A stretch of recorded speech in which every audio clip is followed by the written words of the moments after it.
सोलैंड 5 the rebirth of टांगसन के इस episode की शुरुआत में हम देखते हैं कि ये जो फॉक्स गर्ल होती है इस एरेड डिस्क को सभी को दिखाते हुए कहती है कि मैं दावे के साथ कह सकती हूँ कि आप लोगों को ये एरेड डिस्क ज्यादा खास नहीं लग रही होगी, लेकिन इसकी जो कॉम्प्लेक्सिटी है वो पहले की सभी एरेड डिस्कों से काफी ज्यादा है और यहाँ तक कि गॉड किंग लेवल की डिवाइन कॉन्शियसनेस भी इसे पूरी तरीके से पेनिट्रेट नहीं कर सकती है, क्योंकि इसमें भी सेल्फ डिस्ट्रक्ट की एबिलिटी है और अगर इसे एक्सप्लोर करने की एक बारी भी कोशिश की गई तो ये पूरी तरीके से डिस्ट्रॉय हो जाएगी। और न सिर्फ इसका जादू काफी पेचीदा है बल्कि उसके बारे में तो जितनी प्रशंसा की जाए वो बेकार है। और अब मैं आप सभी के ही सामने इसका अभी प्रदर्शन करके दिखाती हूँ कि इसे कैसे इस्तेमाल किया जाता है और तो एक चीज कैसे काम करती है। और जाहिर रूप से आप सभी भी अच्छी तरीके से जानते होंगे कि हमारे ब्लू फॉक्स क्लैन की जो पावर है वो टेल नीडल है, तो कृपया इस चीज पे थोड़ा गौर कीजिएगा। और फिर फॉक्स गर्ल तुरंत ही अपनी पूंछ में से एक बाल को तोड़ लेती है जो कि एक नीडल में बदल जाती है, जिसे ये वाकई में काफी जोर से थ्रो करती है और इसके तुरंत बाद ही इस एरे डिस्क को इस्तेमाल करती है। और इस एरे डिस्क के अंदर जो टाइम की पावर होती है उसे इस्तेमाल करके ये नीडल को हवा में ही रोक लेती है, जैसे कि समय रोक दिया हो। और एक बारी हवा में रुकने के बाद ये जो नीडल होती है ये हवा में से नीचे गिर जाती है। और ये कहती है कि आप लोगों ने भी इस चीज को काफी क्लियरली देखा होगा कि इस टेल नीडल को अभी अभी टाइम चेंज की पावर ने रोक दिया था, तो इसका मतलब ये है कि जिस किसी के पास भी ये एरे डिस्क होगी वो टाइम क्रोकोडाइल क्लैन की ब्लड लाइन एबिलिटी को इस्तेमाल कर सकता है। और तो और ये power 9th level time transformation के पीक की है और हमने इस चीज को लेके टाइम क्रोकोडाइल क्लैन से भी पूछ लिया है और उन्होंने कंफर्म किया है कि ये जो एरे डिस्क है ये उनके क्लैन से नहीं है और एक ऐसी डिस्क जो कि टाइम को कंट्रोल कर सकती है। तो ये बेशक एकदम बेशकीमती चीज है जिसके बारे में मुझे और ज्यादा कुछ बताने की जरूरत नहीं है। और निसंदेह सभी लोग यही सोच रहे होंगे कि ये 9th लेवल एबिलिटी होने के बावजूद भी इतनी खास क्यों है। तो टांगसन मन ही मन इसका जवाब देते हुए कहता है कि क्योंकि तुम्हारा इसे इस्तेमाल करने के लिए 9th रैंक का कल्टीवेशन होना जरूरी नहीं है, तो यहाँ तक कि अगर तुम्हारा फर्स्ट रैंक कल्टीवेशन भी है तब भी तुम इस्तेमाल कर सकते हो। और फिर ये फॉक्स गर्ल कहती है कि आप लोग सोचिए कि ये चीज कितनी ज्यादा इनक्रेडिबल है, क्योंकि इस चीज से कोई भी फर्क नहीं पड़ता है कि आपका क्लैन या फिर कल्टीवेशन रैंक क्या है, मतलब कि कोई भी इस 2nd लेवल ब्लड लाइन की एबिलिटी को इस्तेमाल कर सकता है। इसलिए इसकी बोली की शुरुआत 3000 एलिमेंटल कॉइन से होगी और जैसे ही इस एरे डिस्क की बोली लगना शुरू होती है तो ये वाकई में काफी तेजी से बढ़ती है, जैसे कि 3500, 4000, 5000 और इसकी इतनी तेजी से प्राइस बढ़ता देख के टांगसन के भी होश उड़े हुए होते हैं। और हम देखते हैं कि इसकी कीमत बढ़ना रुक ही नहीं रहा होता है और अब तो इसकी कीमत 8000, 10000 इस तरीके से बढ़ती ही जा रही होती है। और एरे डिस्क की ऐसी कीमत बढ़ता देख के मेयर काफी ज्यादा खुश होता है और कहता है कि लिटिल टांग हम अमीर हो गए, जबकि टांगसन भी काफी ज्यादा खुश हो गया था और ये कहता है कि मास्टर शांत हो जाइए क्योंकि ऐसी चीज दोबारा कभी नहीं हो सकती है। और हम देखते हैं कि इसकी कीमत 15000, 20000, 26000, 31000 और आखिर में 36000 एलिमेंटल कॉइन्स तक पहुंच जाती है। और 36000 एलिमेंटल कॉइन्स का सुन के टांगसन की तो मौज ही हो जाती है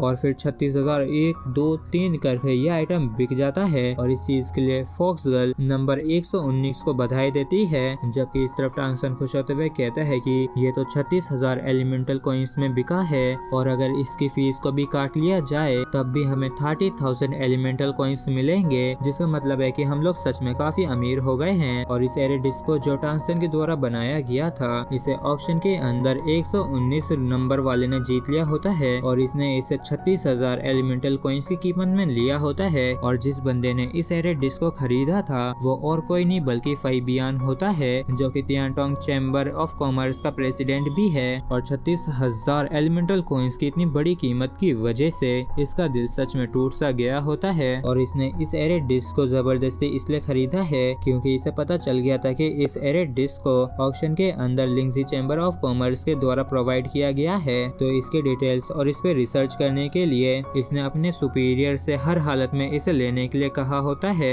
और इस एरे डिस्क के बिकने के साथ ही ऑक्शन का जो पहला दिन होता है वो खत्म हो जाता है, जबकि टांगसन और ज़ांग हाउसवान का कोई भी इरादा नहीं होता है ऑक्शन हाउस से जाने का, इसलिए ये दोनों ही अपनी अपनी केव्स में आराम करते हैं। और इस आराम करने के दौरान टांगसन सोचता है कि क्या वो अब भी मेरे लिए इंतजार कर रही होगी और वो पक्का काफी ज्यादा डिसअपॉइंट भी हुई होगी जो मैं उसके सामने तुरंत ही उपस्थित नहीं हुआ और मैं सच में अभी ही लौट के जाना चाहता हूँ जिससे कि मैं जाके उससे मिल सकूं। एक दूसरे को देखे हुए 1 साल से ज्यादा का समय हो गया है तो वो पक्का और भी ज्यादा सुंदर हो गई होगी। जिसके बाद हमें कैरी सिटी का सीन दिखाया जाता है और फिर हम मई गोंगसी मिल्क टी शॉप देखते हैं जहाँ पे मई गोंगसी अपनी शॉप पे लौट आई होती है। जहाँ पे जब मई गोंगसी की मदर मई गोंगसी को देखती तो ये कहती है कि आखिर तुम सारे दिन बाहर रह के क्या कर रही थी। तो मई गोंगसी कहती है कि मैं उसे ढूंढ रही थी लेकिन वो मुझे मिला ही नहीं। तो क्वीन लिन पूछती है कि क्या तुम सूरा के बारे में बात कर रही हो। तो मई गोंगसी कहती है कि ना सिर्फ मैं उसकी बात कर रही हूँ बल्कि मुझे तो टांगसन भी यहाँ पे नहीं मिला क्योंकि वो जो टांगसन है वो भी रिडेम्पशन एकेडमी से ही है। तो क्यों ना आप मेयर जांग से पूछें कि आखिर वो अभी कहाँ है और जल्द से जल्द पता लगाएं कि आखिर वो अभी कहाँ है, कि क्या उसे कुछ हो गया है। तो टांगसन की मदर कहती है कि तुम टांगसन को लेके काफी ज्यादा चिंतित लग रही हो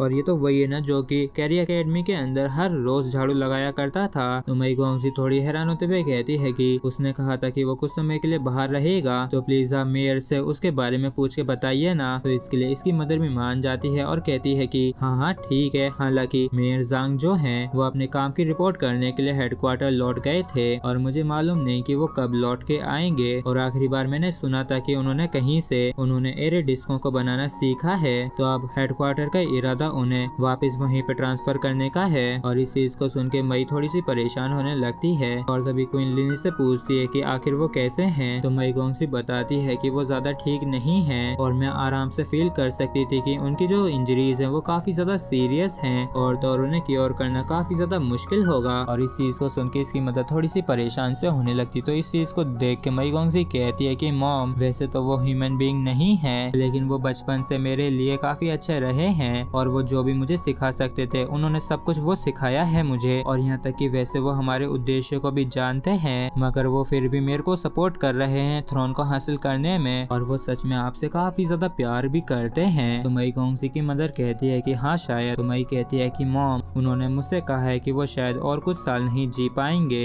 तो क्या आप जाके उनसे मिलना चाहेंगी। तो क्वीन लिन कहती है कि ज़ियाओ मई वो एक अच्छा आदमी नहीं है इसलिए उसकी बातों पे विश्वास मत करना और वो हमारी मदद सिर्फ इसलिए कर रहा है क्योंकि उसके और हमारे गोल से एक दूसरे को फायदा हो रहा है। और रही बात प्यार की तो शायद वो मुझसे करता हो लेकिन चलो ठीक है अब और ज्यादा उसके बारे में बात नहीं करते हैं। मैं कल तुम्हारी मदद करूंगी टांगसन के बारे में पता लगाने में। और तभी मई गोंगसी तुरंत ही अपनी मॉम को पीछे से हक करते हुए कहती है कि मॉम वो आपसे सच में प्यार करते हैं या नहीं। कम से कम मैं तो आपसे प्यार करती हूँ और मैं ऐसे ही हमेशा आपसे प्यार करती रहूंगी। और इस चीज को सुन के मई गोंगसी की मदर काफी खुश होती है और ये कहती है कि मैं भी तुमसे काफी प्यार करती हूँ और मैं बस यही उम्मीद करती हूँ कि तुम कभी भी हर्ट ना हो। लेकिन तभी अचानक से ये किसी चीज को नोटिस करती हैं और काफी ज्यादा हैरान होते हुए कहती है कि कौन है। जबकि मई गोंगसी भी इनके ऐसे रिएक्ट करने की वजह से थोड़ी हैरान होती है। और इसी के साथ फ्रेंड्स हमारा एपिसोड भी यहीं पे खत्म होता है। अगर आप लोगों को वीडियो अच्छा लगा हो तो प्लीज चैनल को सब्सक्राइब और वीडियो को लाइक करना बिल्कुल भी ना भूलें। Thank you.